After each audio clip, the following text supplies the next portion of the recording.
Hi friends, welcome back to my channel. ఈరోజు మనం దర్శిస్తున్న క్షేత్రం శ్రీ కూర్మనాథ స్వామివారి దేవస్థానం. కాశీ, గయా క్షేత్రాలలో చేసిన విధంగా పితృదేవతలకు ఈ క్షేత్రంలో పితృ కార్యాలు నిర్వహిస్తే వారి ఆత్మకు శాంతి చేకూరుతుందని భక్తుల నమ్మకం. సాక్షాత్తు శ్రీ మహావిష్ణువే ఈ ఆలయంలో కూర్మావతారం రూపంలో భక్తులకు దర్శనమిస్తున్నాడు. భారతదేశంలో ఉన్న ఆలయాలలో ఇదొకటే ఉంది. ఈ ఆలయంలో శిల్పకళ ఎంతో విశిష్టతను సంతరించుకుంది. ఈ ఆలయంలో ఇంకో విశేషం కూడా ఉంది. ఇక్కడ స్వామి పడమటి ముఖంగా దర్శనమిస్తాడు. అంతేకాక ఈ ఆలయంలో మరో విశేషం ఉంది. అదేమిటంటే ప్రతి ఆలయంలో ఒక ధ్వజస్తంభం మాత్రం ఉంటుంది, కానీ ఈ ఆలయంలో 2 ధ్వజస్తంభాలు ఉంటాయి. ఈ ఆలయం స్థల పురాణం. శ్రీకాకుళం గారమండలంలో ఉన్న ఈ ఆలయం 2వ శతాబ్దానికి ముందు నిర్మించినట్లు చాలామంది అనుకుంటున్నారు. నిజానికి ఆ ఆలయం ఎప్పుడు నిర్మించారనే విషయం స్పష్టంగా తెలియదు. కానీ ఈ ఆలయాన్ని చోళ కళింగరాజ రాజవంశం సమయంలో అభివృద్ధి చేశారు. 7వ శతాబ్దం నుంచి ఈ ఆలయం ప్రాముఖ్యత తెలుసునని చెబుతుంటారు. తరువాత ఈ ప్రాంతాన్ని పాలించిన వివిధ రాజవంశాలు వివిధ దశలలో అభివృద్ధి చేశారు. ఎక్కువగా కళింగ, ఆంధ్ర, చోళుల రాజవంశ పాలనలో చేశారు. దేవాలయం మొత్తం నిర్మాణాల గాంధర్వ శిల్పక సంపద అని పిలువబడే స్తంభాలు ఈ రాజవంశాల పేరు మరియు కీర్తిని చాటి చెప్తున్నాయి. దక్షిణ సముద్ర తీరాన శ్వేతపురం అనే పట్టణం శ్వేత చక్రవర్తి పరిపాలించేవాడు. ఆయనకు విష్ణుప్రియ అనే భార్య ఉండేది. ఆమె మహావిష్ణువు భక్తురాలు. ఆమె ఒకనాటి ఏకాదశి వ్రత దీక్షలో ఉండగా ఆమె భర్త అయిన శ్వేత మహారాజు కామమోహితుడై ఆమె వద్దకు వచ్చెను. అప్పుడు విష్ణుప్రియ భర్తను సాదరంగా ఆహ్వానించి కూర్చుండబెట్టి పూజా మందిరానికి పోయి విష్ణువును ధ్యానించింది. స్వామి, అటు నా భర్తను కాదనలేను, ఇటు నీ వ్రతమును భంగపడనివ్వలేను. నువ్వే నన్ను రక్షించమని పరిపరి విధములా వేడుకుంది. స్వామి కూర్మరూపమున భూమిని దర్శించలేదా? అట్లే నన్ను ఆదుకోమని ప్రార్థించింది.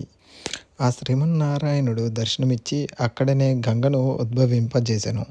ఆ గంగ మహా ఉధృతంగా రాజువైపు రాగా మహారాజు భయంతో పరిగెడి ఒక పర్వతము మీదకు చేరి తమ మంత్రిని విషయము అడుగుగా అతను రాజుకు విషయమంతా వివరించెను. అప్పుడు రాజు పశ్చాత్తాపంతో మరణమే తన పాపమునకు ప్రాయశ్చిత్తమని తలచి శ్రీ మహావిష్ణువును ధ్యానించుచుండెను. అప్పుడు నారదుడు అటుగా వచ్చి రాజును విషయమడుగగా రాజు తన బాధను వివరించెను.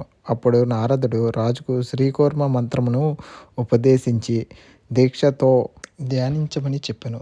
ఈ గంగ ప్రవాహము వంశధార అను పేరుతో సాగరములోకి లీనమగునని, ఇది సాగర సంగమ ప్రదేశమని చెప్పెను. రాజు వంశధారలో స్నానమాచరించి అక్కడే వెలిసి ఉన్న జ్ఞానేశ్వరుని మరియు సోమేశ్వరుని పూజించి ఘోర తపస్సు చేసి మహావిష్ణువు కరుణించలేదు. అప్పుడు నారదుడు కూడా స్వామిని ప్రార్థించి రాజుకు దర్శనమివ్వవలసిందిగా కోరగా శ్రీ మహావిష్ణువు కూర్మావతారంలో చక్ర తీర్థ గుండము నుండి వెలువడి శ్వేత మహారాజుకు దర్శనమిచ్చెను. స్వామి 4 చేతులతో శంఖము, చక్రము, గద మరియు పద్మములు ధరించి ఉన్నాడు. రాజు స్వామిని వేడి అక్కడ కొలువై ఉండమని ప్రార్థింపగా శ్రీ మహావిష్ణువు కొలువై ఉండేందుకు తనకు తగిన మంచి స్థానమునకై రాజు మరియు నారదులతో కలిసి ఒక వట వృక్షము వద్దకు వచ్చి ఆ వృక్షముపై చక్ర ప్రయోగం చేసెను. అక్కడ క్షీర సమానమైన జలము ఉద్భవించెను. ఈ గుండమునే కూర్మగుండము లేక శ్వేతగుండము అంటారు. చక్రము వెళ్ళిన మార్గము నుండి శ్రీ మహాలక్ష్మి ప్రత్యక్షమై స్వామివారి వామభాగములో వసించెను. అంత శ్రీకూర్మనాథుడు లక్ష్మీ సమేతుడే అక్కడనే నిత్య నివాసం ఏర్పరచుకొనెను. ఈ శ్రీకూర్మ క్షేత్రము పంచలింగారాధ్య క్షేత్రము, అనగా 5 శివులు క్షేత్రపాలకులుగా ఉన్న క్షేత్రము. తూర్పు వంశధార సాగర సంగమ ప్రదేశంలో కళింగ పట్టణంలో కర్పూరేశ్వరుడు, ఉత్తరాన సింధూర పర్వతమున హటికేశ్వరుడు, పశ్చిమాన నాగావళి తీరమున శ్రీకాకుళ పట్టణంలో కోటీశ్వరుడు, ఉత్తరమున ఇప్పిలి గ్రామమున సుందరేశ్వరుడు, శ్రీకూర్మ క్షేత్రమున సుధాకొండ తీరమున సిద్ధేశ్వరుడు వేయించేసి ఉన్నారు. శ్రీకూర్మ క్షేత్ర ముఖద్వారమున భైరవుడు మరియు ఆలయ ప్రాకారమున అష్టదిక్పాలకులు క్షేత్రపాలకులై స్వామిని సేవిస్తున్నారు. ఇప్పుడు ఆలయం విశిష్టత తెలుసుకుందాం. ఈ ఆలయానికి పెద్ద ప్రాకారము, దాని వెలుపల శ్వేత పుష్కరిణి ఉంది. క్రీస్తు శకం 4వ శతాబ్ది నాటికే ఈ ఆలయం ఇక్కడ ఉందని చారిత్రక ఆధారాలు స్పష్టం చేస్తున్నాయి. ఈ ఆలయంలోని ప్రతి శిల్పం ఒక అపురూప కళాఖండంగా చెప్పవచ్చు. ఎంతోమంది రాజులు వేసిన శిలాశాసనాలు శిథిలమైపోకుండా ఇప్పటికీ లభిస్తున్నాయి. అద్భుతమైన వాస్తుకళతో ఆలయం అలరారుతూ ఉంటుంది. ఈ ఆలయ మండపంలోని 108 రాతి స్తంభాలు అన్నీ ఏకశిలతో రూపుదిద్దుకున్నవే. ఒకదానికి ఒకటి పోలిక లేకుండా విభిన్నంగా వీటిని శిల్పులు అత్యంత రమణీయంగా మలిచారు. ప్రతి ఆలయంలోనూ గర్భగుడిలో ఎదురుగా మూల విరాట్ ఉంటే, ఈ ఆలయంలో మాత్రం గర్భగుడిలో ఎడమవైపు గోడ మూలగా శ్రీకూర్మనాథుని అవతారంలో శ్రీ మహావిష్ణువు భక్తులకు సాక్షాత్కరిస్తారు. భక్తులు నేరుగా గర్భగుడిలోకి వెళ్తే అడుగు ఎత్తు, 5 అడుగుల పొడవు, 4 అడుగుల వెడల్పు కొలతలు గల రాతి పీఠంపై కూర్మనాథ స్వామి దర్శనమిస్తారు.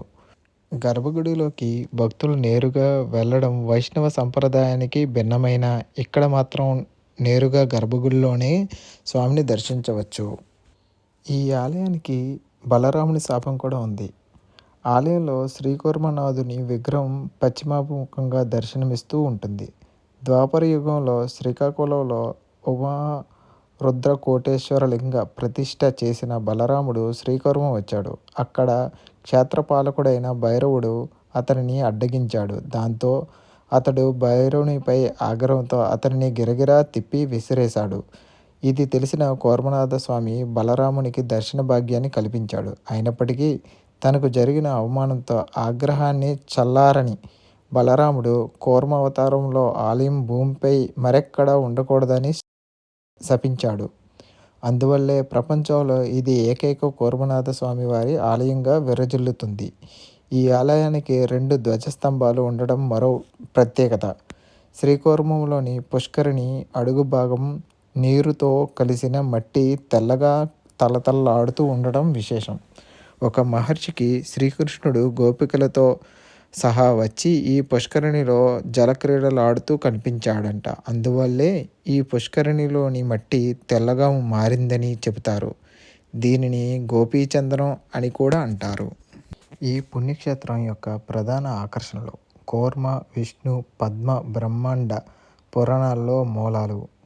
మహావిష్ణువు కూర్మావతారము రూపంలో పూజ్యమై ప్రపంచంలో ఏకైక స్వయంభూ ఆలయం అవతారం. విష్ణువు ప్రముఖ దశావతారాలలో 2వ అవతారం. విగ్రహం పశ్చిమ ముఖంగా ఉంటుంది. 2 ధ్వజస్తంభాలతో ప్రపంచంలో ఉన్న కొన్ని దేవాలయాల్లో ఒకటి. రోజువారీ అభిషేకం నిర్వహించే ప్రపంచంలో కొన్ని విష్ణు దేవాలయాల్లో ఒకటి. అజంతా, ఎల్లోరా గుహలు మాదిరిగా శతాబ్దాల అరుదైన కుడ్య చిత్రాలతో ఉన్న దేవాలయాలలో ఒకటి. దుర్గామాత వైష్ణోదేవి రూపంలో ఉన్న ప్రపంచ 2వ ఆలయం. ఇతర వైష్ణోదేవి ఆలయం జమ్మూ కాశ్మీర్ రాష్ట్రంలో ఉంది. దీని శిఖరం రాతి శిల్పం, గాంధార శిల్పకళ అని అంటారు. ఇతర స్తంభాలతో పోలిక లేకుండా కొన్ని స్తంభాలు క్రింద వృధాగా లేకుండా పైకప్పు నిర్మాణానికి వేలాడుతూ అద్భుతంగా చెక్కిన 108 రాతి స్తంభాలు ఉన్నాయి. వారణాసి అలియాస్ కాశీ వెళ్ళడానికి సొరంగ మార్గం ఉంది. ప్రస్తుతం దీన్ని మూసివేశారు. వారణాసి, పూరి వలె మరణించిన వారికి అంతిమ కర్మలు మోక్షస్థానం ఇక్కడ నిర్వహిస్తారు. శ్రీకాకుళం పట్టణం పాత బస్టాండ్ నుండి ప్రతి 15 నిమిషాలకు అరసవల్లి మీదుగా ఆర్టీసీ బస్సులు ఉన్నాయి. ఉదయం 6 నుంచి రాత్రి 8 గంటల వరకు నడుస్తాయి. Thank you for watching. Please like and subscribe.